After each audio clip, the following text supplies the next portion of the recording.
In an ecologically delicate region, Russia has already sent more oil than ever before this year.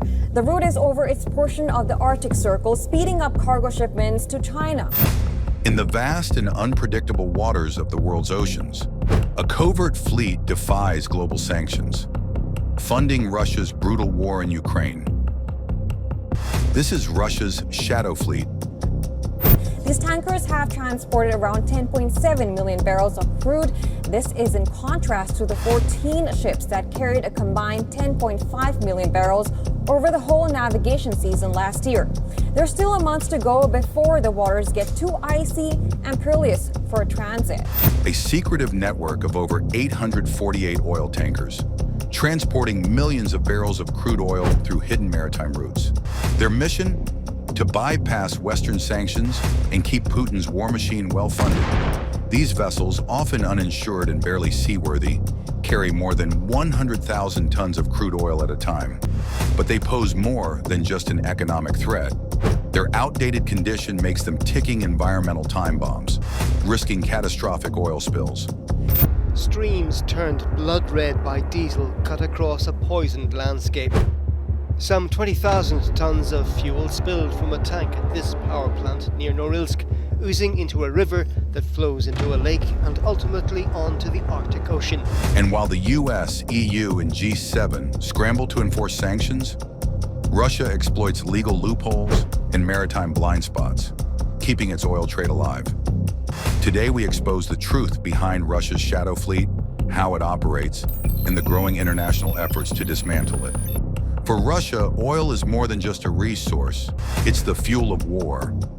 In 2024, despite intensified Western sanctions, Russia's oil revenues surged by 5%, reaching over $16.4 billion. That's enough to fund thousands of new missiles, armored vehicles, and munitions for its war in Ukraine. So how does Russia manage to increase its oil profits under such heavy sanctions? By forging backdoor alliances with countries still willing to buy its crude. While the US and EU banned Russian oil, nations like India, China, and Turkey eagerly purchased it at discounted rates.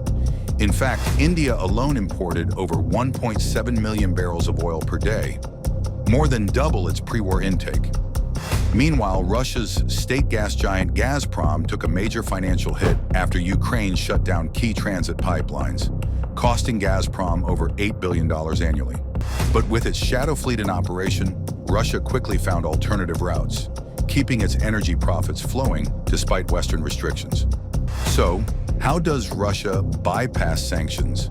The answer lies in its shadow fleet, a ghostly armada of aging tankers sailing under false identities. These vessels, many over 20 years old, are prone to leaks, corrosion, and accidents. But despite their condition, they carry millions of barrels of crude oil through secretive shipping routes. To avoid detection, they register under flags of convenience from countries with lax regulations, like Panama, the UAE, and Seychelles. Here's how the scheme works. Russia sells its oil at a discounted rate to intermediaries in countries like Dubai, Singapore, and Hong Kong. The cargo is then relabeled as non-Russian oil, allowing it to bypass sanctions. In just 12 months, Russia smuggled over 200 million barrels of oil this way, funneling billions into its war chest. Some tankers even turn off their transponders, making them virtually invisible to global tracking systems. It's a complex web of deception designed to keep Russian oil profits flowing, regardless of international law. But it's not just the sanctions Russia is evading. The shadow fleet is also an environmental disaster waiting to happen. These aging tankers, many poorly maintained, pose massive oil spill risks.